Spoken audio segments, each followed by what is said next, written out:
இது எப்படி நடந்தது, ஏன் நடந்தது, இதற்கு காரணம் என்ன, இதையெல்லாம் கண்டறிவதற்காக ஒரு குழுவை ஒரு கட்சி அனுப்புகிறது என்று சொன்னால் அதற்கு ஒத்துழைப்பு கொடுக்க வேண்டியது அரசாங்கத்தினுடைய கடமை, கட்டாயம்.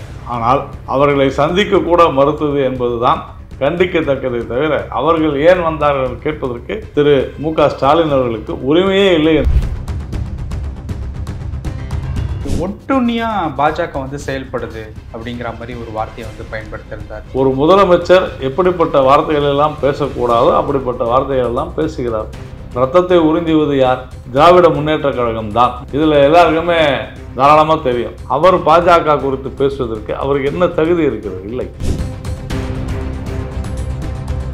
என்னை பொறுத்த வரைக்கும் திமுக சொல்லிக் கொடுத்ததை திருமாவளவன் பேசுறது தான் நான் நினைக்கிறேன். அப்படியா? ஆமாம், இது எல்லாமே ஒரு ஸ்டேஜ் மேனேஜர் தான். நீங்கள் மற்றவங்க யாரும் கேட்கறதுக்கு முன்னால் நீங்கள் கேட்டுருங்கன்னு சொல்லி கொடுத்து பேசியிருப்பாரு. நான் கம்யூனிஸ்ட் கட்சியினுடைய செயலாளர் சொல்கிறார், நாங்கள் மட்டுமா காசு வாங்கினோம், விடுதலை சிறுத்தைகள் கூட தான் காசு வாங்கியிருக்கிறார்கள். சொன்னாரா இல்லையா? அப்போ காசு கொடுக்குறவங்க இதையும் பேசுன்னு சொல்லியிருப்பாங்க. அவ்வளோதான். ஓகே, அப்போ திருமாவளவனுடைய சொன்ன அந்த கருத்து அது அவருடைய சொந்த கருத்து கிடையாது. அவர் திமுகவோட கருத்தாக தான் இருக்கும். எப்படி எஜமானர்கள் சொல்வதை கேட்பவர்கள் தானே அடிமைகளுடைய வேலை. இந்த விவகாரத்தில் அங்கு செல்லாத அமுதா ஐஏஎஸ் அவர்கள் பேசியிருக்கிறார் என்று சொன்னால் அது உண்மையிலேயே எனக்கு புரியவில்லை. ஒரு நல்ல சிறந்த அதிகாரி அவர். ஆனாலும் ஆளுங்கட்சியினுடைய நிர்பந்தத்துக்கு உட்பட்டு அவர் பேசியிருக்கிறார் என்று தான் நான் சொல்றேன். ஓகே, அப்போ அதிகாரிகளை வச்சு அரசியல் பண்ணுறாங்க. கண்டிப்பாக, அதில் ஒன்றும் சந்தேகமே இல்லை. அதிகாரிகள் சந்திக்க மறுத்து விட்டார்கள். எஸ்பியோ கலெக்டரோ யாருமே சந்திக்கலையே, முடியாதுன்னு சொல்லிட்டாங்க. அதுதான் சொன்னேன். அது தவறு இல்லைவா? சந்திப்பதில் உங்களுக்கு என்ன குறை இருக்கிறது, உங்களுக்கு என்ன பிரச்சனை இருக்கிறது? அப்போ நீங்கள் சந்திக்கலைன்னு சொன்னால் அதன் பின்னணியில் என்ன இருக்குதுன்னு தான் கேட்கும். அப்போ சந்திக்கக்கூடாதுன்னு யாராவது சொல்லியிருக்காங்களா? உறுதியாக ஆளும் கட்சியினுடைய தரப்பில் தான் சொல்லியிருப்பாங்க சந்திக்கக்கூடாது.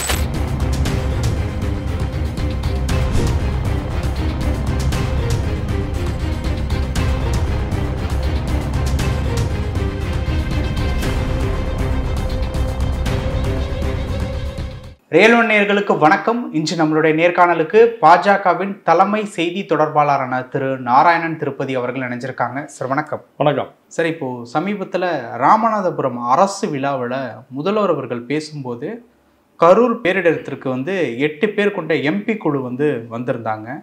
இந்த எம்பி குழு கும்பமேளா, அதற்கப்புறம் மணிப்பூர் இந்த மாதிரியான இடத்திற்கு போகலை. ஆனால் தமிழ்நாட்டுக்கு மட்டும் வர்றாங்க அப்படின்னா இதுலேருந்தே புரிஞ்சுக்கணும் பாஜக என்ன மாதிரியான செயல்பாடுகளில் இருக்காங்க அப்படின்னு முதல்வர் அவர்கள் பேசியிருந்தாங்க. எப்படி பார்க்குறீங்க இந்த பேச்சை? ஒரு பொறுப்பற்ற பேச்சாகத்தான் நான் பார்க்கிறேன். என்று சொன்னால் மணிப்பூருக்கு இந்த நாட்டினுடைய உள்துறை அமைச்சரே போய் கிட்டத்தட்ட 5 நாட்களுக்கு மேலாக இருந்து அங்கிருந்து நிலவரங்களை பார்த்து கொண்டிருந்தார்.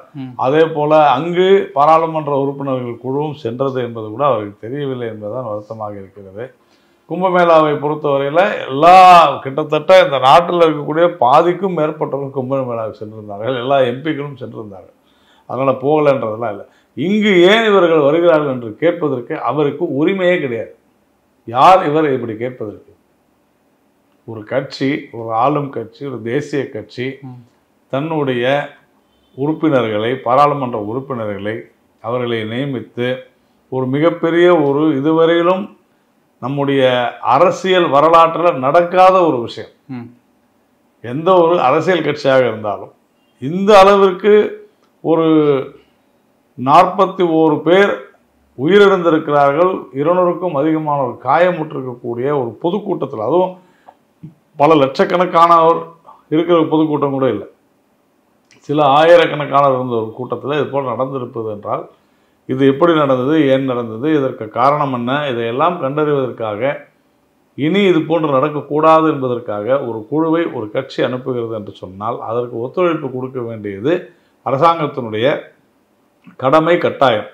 ஆனால் அவர்களை சந்திக்க கூட மறுத்தது என்பதுதான் கண்டிக்கத்தக்கதை தவிர அவர்கள் ஏன் வந்தார்கள் கேட்பதற்கு திரு மு.க. ஸ்டாலின் அவர்களுக்கு உரிமையே இல்லை என்று நான் நினைக்கிறேன். அக்கறையெல்லாம் இல்லை, அடுத்த ஆண்டு தேர்தல் வருது அப்படிங்கிறதுக்காக தான் இந்த நடவடிக்கை அப்படிங்கிற மாதிரி சொல்லியிருக்காரு. இது அதாவது என்ன சொல்கிறார் என்றால் தேர்தல் அரசியலுக்காக வந்தார்கள் என்று சொல்கிறார். 68 பேர் கள்ளக்குறிச்சியில் உயிரிழந்த போது திரு மு.க. ஸ்டாலின் சென்றாரா?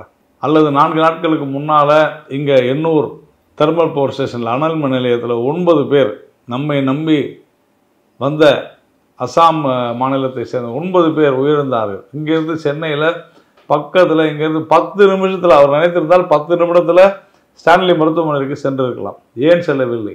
நிதியுதவியெல்லாம் அறிவிச்சிருந்தேன். நான் கேட்பது ஏன் செல்லவில்லை என்று. நான் நிதியுதவி அறிவிக்கலன்னு சொல்லி, சரி அப்போ நிதியுதவி அறிவிச்சு நீங்கள் இருந்திருக்க வேண்டியது, கரூருக்கு ஏன் போனீங்க? ஆனால் நடு ராத்திரியில் சிறப்பு விமானத்தில் முதலமைச்சர் போகிறார். துபாயிலிருந்து அவருடைய மகன் துணை முதலமைச்சர் பறந்து வந்துட்டு மறுபடியும் பறந்து போகிறார். எது அரசியல்? எது அரசியல்? இதுதான் அரசியல். தேர்தல் வரவில்லை என்கிற காரணத்தினால கள்ளக்குறிச்சிக்கு போகலையா? இல்லை தேர்தலில் அந்த அஸ்ஸாம் இளைஞர்கள் வாக்களிக்க மாட்டார்கள், அந்த ஓட்டு தேவையில்லை என்பதற்காக போகவில்லையா? இங்கு 41 குடும்பத்தினருடைய ஓட்டு தேவை என்று சென்றார். நம்மளை கேட்கலாம்ல. அவர்தான் இதை அரசியலாக்க கூடாது என்று சொன்னார் 4 நாட்களுக்கு முன்னால். இப்பொழுது என்ன சொல்கிறார்? அரசியல் செய்வது திரு மு.க. ஸ்டாலின் தானே தவிர வேறு யாரும் இல்லை. ஒட்டுண்ணியா பாஜக வந்து செயல்படுது அப்படிங்கிற மாதிரி ஒரு வார்த்தையை வந்து பயன்படுத்தியிருந்தார். ஒரு முதலமைச்சர் எப்படிப்பட்ட வார்த்தைகள் எல்லாம் பேசக்கூடாதோ அப்படிப்பட்ட வார்த்தைகள் எல்லாம் பேசுகிறார். ரத்தத்தை உறிஞ்சுவது யார்? திராவிட முன்னேற்ற கழகம் தான். இதுல எல்லாருக்குமே தாராளமா தெரியும். ஒரு ரத்தத்தை உறிஞ்சிய ஒரு முன்னாள் பிரதமரை கொலை செய்த ஒரு கொலை குற்றவாளியை அள்ளி அணைத்து வரவேற்பு கொடுத்தது யாரு? அவர் தானே. அவர் பாஜக குறித்து பேசுவதற்கு அவருக்கு என்ன தகுதி இருக்கிறது? இல்லை சார். நேற்று செய்தியாளர் சந்திப்புல திருமாவளவன் அவர்கள் வந்து ஒரு விஷயம் வந்து குறிப்பிட்டிருந்தாரு. விஜய் மேல எஃப்ஐஆர் போடாததுக்கு என்ன காரணம் அப்படின்னு கேட்கும்போது, ஏன் டிஎம்கேவுக்கும் டிவிகேவுக்கும் ஏதாவது அண்டர் கிரவுண்ட் டீலிங் இருக்கா அப்படிங்கிற ஒரு கேள்வியை முன் வச்சிருந்தார். அதற்கு பதிலளிக்கக்கூடிய விதமாக திமுகவினுடைய செய்தி தொடர்பாளர் இளங்கோவன் அவர்கள் என்ன சொல்லியிருக்காருன்னா, எஃப்ஐஆர் பதிவிடலை அப்படிங்கிறதுனால திருமாவளவன் அப்படி கேட்டிருக்கலாம், ஆனால் அருணா ஜெகதீசனுடைய ஆணையம் குறித்த விஷயங்கள் வெளியில் வந்ததன் பிறகு நாங்கள் வந்து எஃப்ஐஆர் போடுறதா இருந்தால் போடுவோம் அப்படின்னு வந்து சொல்லியிருக்காங்க. இப்போ இதில் கேள்வி என்னன்னா, திருமாவளவன் திமுகவினுடைய கூட்டணியில் இருந்துக்கிட்டு இந்த மாதிரி கேள்வி எழுப்புறதை எப்படி சார் பார்க்குறீங்க? இல்லை, என்னை பொறுத்த வரைக்கும் திமுக சொல்லி கொடுத்ததை திருமாவளவன் பேசுறது தான் நான் நினைக்கிறேன். அப்படியா? ஆமாம், இது எல்லாமே ஒரு ஸ்டேஜ் மேனேஜர் தான். நீங்கள் மற்றவங்க யாரும் கேட்கறதுக்கு முன்னால் நீங்கள் கேட்டுருங்கன்னு சொல்லி கொடுத்து பேசியிருப்பாருன்னு நான் நினைக்கிறேன். ஓகே. இல்லைன்னா திமுக எதிர்த்து திருமாவளவன் அவர்கள் பேச வேண்டிய அவசியம் இல்லை. ஏன் அப்படி சொல்கிறீங்க? பேச மாட்டாங்களே. எல்லாரும் தான் கம்யூனிஸ்ட் கட்சியை தான் சொல்லிட்டாங்கல்ல. யார் தான் காசு வாங்கலை? விடுதலை சிறுத்தைகள் கூட தான் காசு வாங்கியிருக்காங்கன்னு சொல்லிட்டாங்க. காசு வாங்கினவங்க திருப்பி காசு கொடுத்து பேச வச்சுருப்பாங்க. நான் சொல்லலை, கம்யூனிஸ்ட் கட்சியினுடைய செயலாளர் சொல்கிறார், நாங்கள் மட்டுமா காசு வாங்கினோம், விடுதலை சிறுத்தைகள் கூட தான் காசு வாங்கியிருக்கிறார்கள் சொன்னாரா இல்லையா? அப்போ காசு கொடுக்குறவங்க இதையும் பேசுன்னு சொல்லியிருப்பாங்க. அவ்வளோதான். ஓகே. அப்போ திருமாவளவனுடைய சொன்ன அந்த கருத்து அது அவருடைய சொந்த கருத்து கிடையாது. அவர் திமுகவோட கருத்தாக தான் இருக்கும். எப்படி எஜமானர்கள் சொல்வதை கேட்பவர்கள் தானே அடிமைகளுடைய வேலை. கம்யூனிஸ்ட் தெளிவாக என்ன சொன்னாங்க? நாங்கள் மட்டும் காசு வாங்கலை, அவங்களும் தான் காசு வாங்கினாங்க, விடுதலை சிறுத்தைகள் சேர்த்து தானே சொன்னாங்க. அப்போ காசு வாங்குறவங்க அவங்க பாஸ் என்ன சொல்கிறாங்களோ அதான் கேட்பாங்க. ஓகே. இது ஒரு ட்ராமா. இந்த ட்ராமாவில் அவங்க ஒரு பார்ட். அவ்வளோதான். இன்னும் கூட்டணி கட்சிகளும் ஒன் ஆஃப் த பார்ட்னு சொல்லுவாங்க. அவ்வளோதான். அதிகாரிகளை வைத்து அரசியல் செய்கிறாங்க அப்படின்னு சுற்றுப்பயணத்தின் போது எடப்பாடி அவர்கள் குறிப்பிட்டு பேசியிருந்தார். அமுதா ஐஏஎஸ் அவர்கள் பேசும்போது அந்த கூட்டத்திற்கு வந்தவர்களுடைய எண்ணிக்கை 50,000 கிட்ட இல்லை 50,000க்கு மேற்பட்டவர் அப்படின்னு சொல்லியிருந்தாங்க. சம்பவம் நடந்த அன்று இறந்தவர்கள், அதாவது வந்தவங்களுடைய எண்ணிக்கை 27,500 பேர் அப்படிங்கிற மாதிரி சொன்னாங்க. இப்போ அதிகாரிகள் சொல்லக்கூடிய ஒரு கவுண்டோ அன்னைக்கு பொறுப்பு டிஜிபி சொன்ன ஒரு கவுண்ட்டும் ரெண்டு முரண்பாடாக இருக்கு. தொடர்ந்து முரண்பாடுகளின் மொத்த உருவமாகத்தான் இவர்கள் பேசுவது இருக்கிறது. முதல் நாள் பொறுப்பு டிஜிபி சொன்னது நாங்கள் 500 பேரை பாதுகாப்புக்கு நிறுத்தியிருந்தோம். ஆனால் எஸ்பி நர்ஸ் எல்லாரும் 1,200 பேர் இருந்தாங்கன்றாங்க. ஸோ இந்த மாதிரி தொடர்ந்து ஒரு முரண்பாடான கருத்துக்களை, அந்த நேரத்திற்கு தகுந்த கருத்துக்களை தான் சொல்லி வருகின்றனர். அதே போல் இந்த விவகாரத்தில் அங்கு செல்லாத அமுதா ஐஏஎஸ் அவர்கள் பேசியிருக்கிறார் என்று சொன்னால் அது உண்மையிலேயே எனக்கு புரியவில்லை. ஒரு நல்ல சிறந்த அதிகாரி அவர். ஆனாலும் நிர்பந்தத்தினால, ஆளுங்கட்சியினுடைய நிர்பந்தத்துக்கு உட்பட்டு அவர் பேசியிருக்கிறார் என்று தான் நான் கருதுகிறேன். ஓகே. அப்போ அதிகாரிகளை வச்சு அரசியல் பண்ணுறாங்க. கண்டிப்பாக, அதில் ஒன்றும் சந்தேகமே இல்லை. இப்போ அமுதா ஐஏஎஸ் அவர்கள் சொல்லக்கூடிய அந்த கவுண்ட் முரண்பாடாக இருக்குது அப்படிங்கிறதுல உங்களுக்கு ஏதாவது? கண்டிப்பாக இருக்குதுன்னு செய்யும். அப்போ 50,000 பேர் வரைக்கும் என்ன பண்ணிட்டு இருந்தீங்கன்ற கேள்வி வருதில்ல. நடந்தது ஒரு பொதுக்கூட்டம். பொதுக்கூட்டம்னா என்ன? பொது இடத்துல நடக்கிற பொது மக்கள் வருகிற கூட்டம். கரெக்டு தானே? இது இந்த தொண்டர்கள் கூட்டமாகவோ ஊழியர் கூட்டமாகவோ அரங்க கூட்டமாக இருந்தால் நீங்கள் கட்சியை சொல்லலாம். அனுமதி எதற்காக வாங்கியது? இப்போ அனுமதி ஏன் வாங்கணும்? பொது இடத்துல நடக்குது. ஏன் அனுமதி வாங்கணும்? பாதுகாப்பு வழங்க வேண்டும் என்பது. அப்போ பாதுகாப்பு கொடுக்க வேண்டியது யாருடைய பொறுப்பு? காவல்துறையுடைய பொறுப்பு தானே. அப்போ நான் எல்லாமே நிகழ்ச்சி நடத்துறவங்க தான் பார்த்துக்கணும்னு சொன்னால் இவங்க எதுக்கு? அப்போ ஏன் அனுமதி? நீ ஏன் அனுமதி? நீங்கள் அனுமதியே கேட்கலாம். நம்ம இனிமேல் சொல்லிடுங்க, அனுமதியே தேவையில்லை, போலீஸே வேணாம், அந்தந்த கட்சியை பாதுகாப்பு பார்த்துக்கிட்டோம். விட்டுற முடியுமா? முடியாது. காரணம் என்ன? பொது இடத்துல எந்த ஒரு சட்ட ஒழுங்கு சீர்குலைவு நடந்தாலும் மக்களை கட்டுப்படுத்தி மக்களுக்கு பாதுகாப்பு கொடுக்க வேண்டியது காவல்துறையுடைய கடமை. அதிலிருந்து நீங்கள் நான் விலகி விட்டேன், நழுவி விட்டேன்னு சொல்றது தவறானது தானே. யார் தவறு செய்தார்களோ அவர்களை கண்டுபிடிக்க வேண்டியது காவல்துறை வேலை.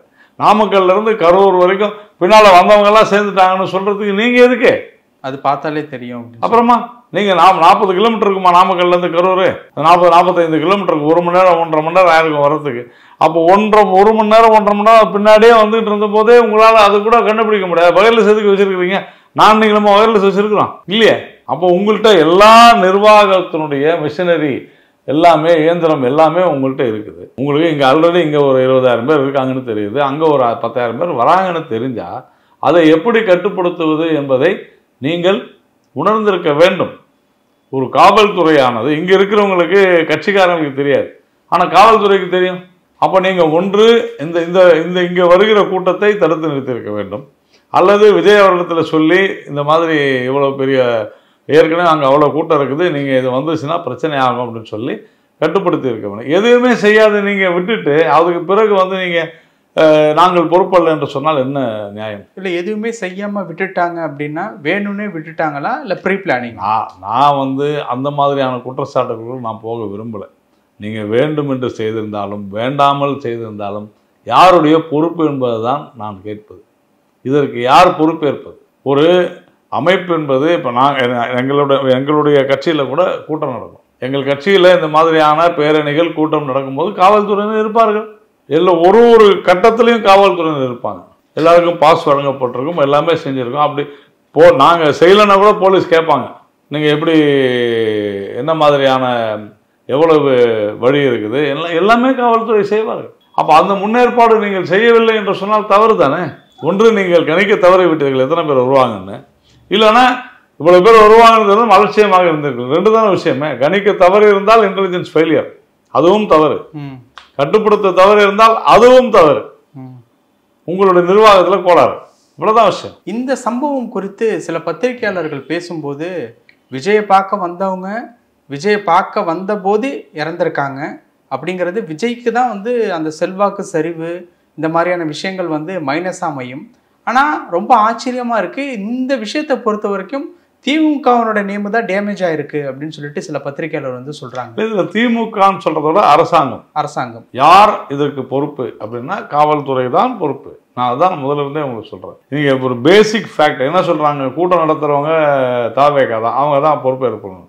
அது நீங்க மாறலே நீங்க சொல்றாங்க. ஆனால் சட்டப்படி என்னன்றது தான் நம்ம பார்க்கணும். சட்டப்படி என்ன, நான் ஏன் அனுமதி வாங்க வேண்டும், இவ்வளவுதான் விஷயம். ஒட்டுமொத்தமா இவங்க கை கழுவ பார்க்குறாங்க. இது எல்லாமே காரணம் அங்கே வந்த மக்களும் விஜய் கட்சியை சேர்ந்தவர்கள் தான் சொல்லி அரசாங்கம் கை கழுவ பார்க்கிறது. அது தவறு என்று நான் சொல்லுவேன். அது தெரியுதா வெளியிலேருந்து பார்க்கும்போது? தானே முதல்ல இருந்தே இவங்க சொல்லிட்டு வராங்க. நீங்க நாமக்கல் இருந்து கரூர் வர வரையும் இருக்கக்கூடிய அந்த சாலையில இந்த வாகனங்கள் வந்ததை நாம் பார்த்தோம். நான் என்ன கேட்கிறேன், காவல்துறை பொறுப்போடு செயல்பட்டு இருக்க வேண்டாமா? ரொம்ப சிம்பிள். அங்கே இது பொது இடத்துல நடக்குது, பர்மிஷனே வாங்கலைன்னு வச்சுங்க. ஒரு 1000 வண்டி பின்னால் வருது, பர்மிஷன் வாங்கலை. காவல்துறை என்ன செய்திருக்க வேண்டும் சொல்லுங்க? என்ன செய்ய பந்தோபஸ்து கொடுத்து அப்புறமா ஏன் செய்யலை? உங்களுக்கு தெரியாதா? இதுதான் தொடர்ந்து நடைபெற்று வருகிறது. எல்லா கட்சியினருக்கும் இல்லைங்க. விஜய் உடைய கூட்டங்களில் கட்டுக்கடங்காத கூட்டம் வருகிறது என்னும் பொழுது நீங்கள் முன்ஜாக்கிரதையாக எச்சரிக்கை உணர்வுடன் நடந்து கொண்டிருக்க வேண்டுமா வேண்டாமான்றது தான் கேள்வி. அது செய்யலை. ஸோ அந்த ரெஸ்பான்சிபிலிட்டி ஒரு அரசாங்கத்திற்கு இருக்க வேண்டிய அந்த பொறுப்புணர்ச்சி உங்களுக்கு ஏன் இல்லை? அதிகாரம் உங்களிடத்தில் இருக்கிறது. இப்போ நானும் நீங்களும் நினைத்தால் அந்த கூட்டத்தை கட்டுப்படுத்த முடியுமா? முடியாது. ஆனால் காவல்துறையால் முடியும். காவல்துறை நினைத்தால் ஒரு 10 நிமிஷத்துல அவங்களால ரோடே பிளாக் பண்ண முடியுமா? முடியாதா? அதை ஏன் செய்யல? தடியடி எல்லாம் நடத்தப்படவில்லை அப்படின்னு சொல்றாங்க. நடத்தின வீடியோ நான் தடியடி இல்ல, அதுவும் கட்டுப்படுத்துவதற்கு உண்டான விஷயம் தானே. தடியடி நடத்துவது கூட்டம். நான் என்ன சொல்றேன், ஒட்டுமொத்தமா நான் அங்க இல்லை. நான் சொல்வது காவல்துறைக்கு அந்த பொறுப்பு இருக்கிறதா இல்லையா? கூட்டத்தை கட்டுப்படுத்த வேண்டிய பொறுப்பு இருக்கிறதா இல்லையா என்பதுதான் கேள்வி. அதில் மிஸ் பண்ணிட்டாங்க. ஆமாம். இப்போ இந்த விஷயத்தில் ஆளும் கட்சியினுடைய செல்வாக்கு சரிஞ்சிருக்கதா பார்க்குறீங்களா எப்படி சார்? உறுதியாக மக்கள், காவல்துறை தன்னுடைய கடமையிலிருந்து, அரசாங்கம் தன்னுடைய கடமையிலிருந்து தவறிவிட்டதாகத்தான் நினைக்கிறார்கள். அதில் ஒன்றும் சந்தேகமே. இன்னொரு விஷயம் வந்து இந்த விஷயம் நடந்துகிட்டு இருக்கக்கூடிய இந்த நேரத்தில் உல்லாச பயணத்தில் வந்து உதயநிதி அவர்கள் இருக்காங்க அப்படிங்கிற ஒரு விஷயத்த வந்து எடப்பாடி அவர்கள் சுற்றுப்பயணத்தில் அடிக்கோடிட்டு வந்து பேசியிருந்தார்.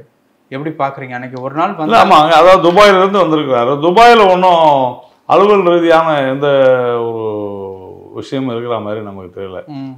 பயணம் வந்து அலுவல் ரீதியான பயணம் எதுவும் இருப்பது போல தெரியவில்லை. அதனால் அவர் வந்து விடுமுறைக்காகத்தான் சென்றிருக்கிறார் என்பது கிட்டத்தட்ட உறுதியாகி இருக்கிறது. இல்லைன்னா இதுவரைக்கும் சொல்லியே, இவர் இந்த ஜெனீவா கான்ஃபரன்ஸுக்கு போனார், ஐநா சபைக்கு போனாரெல்லாம் சொல்லி இல்லை. அப்போ அலுவல் ரீதியாக போவதாக இருந்தால் சொல்லிவிட்டு சென்றிருப்பார்கள். ஆனால் ஸ்பெஷல் ஃப்ளைட்டில் வந்துட்டு திருப்பி அவர் கிளம்பி போகிறாருன்னு சொன்னால் இது உண்மையிலேயே நாம் வருத்தப்பட வேண்டிய ஒரு விவகாரம். ஓகே, இந்த 8 பேர் கொண்ட எம்பி குழு விசாரிச்சுட்டு போனதிலிருந்து அறிக்கைகள் இந்த மாதிரியான விஷயங்கள் இன்னும் எத்தனை நாளில் எதிர்பார்க்கலாம்? அதுலேருந்து எங்களுடைய இந்த குழுவானது எங்களுடைய அகில இந்திய தலைவர் திரு ஜே.பி. நட்டா அவர்களிடம் இதை சமர்ப்பிக்கும். கட்சி ரீதியாக அடுத்தது என்ன செய்வாங்கன்னு அகில இந்திய தலைமை சொல்லும்.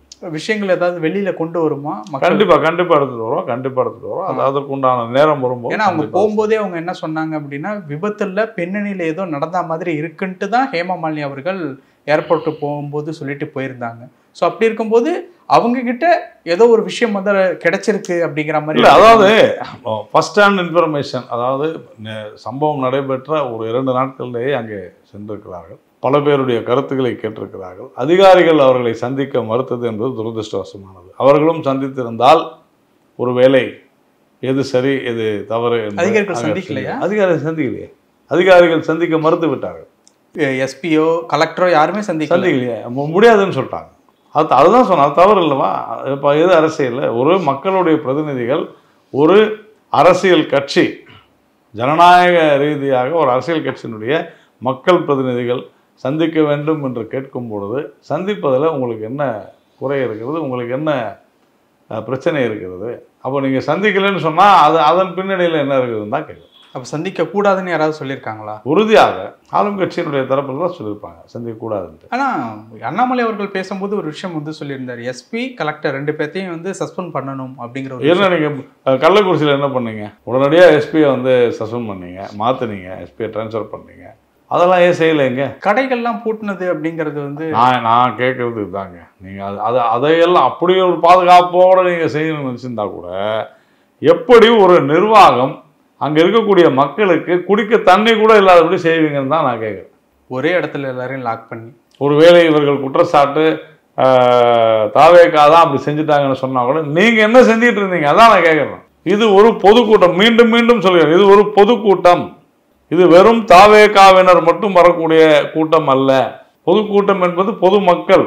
அப்போ அங்கு இந்த பாதுகாப்பு குளறுபடிகளை நீங்கள் செய்திருப்பது என்பது தவறானது. அவ்வளோதான். பல விஷயங்கள் பேசணும். நேரத்துக்கு ரொம்ப நன்றி. நன்றி.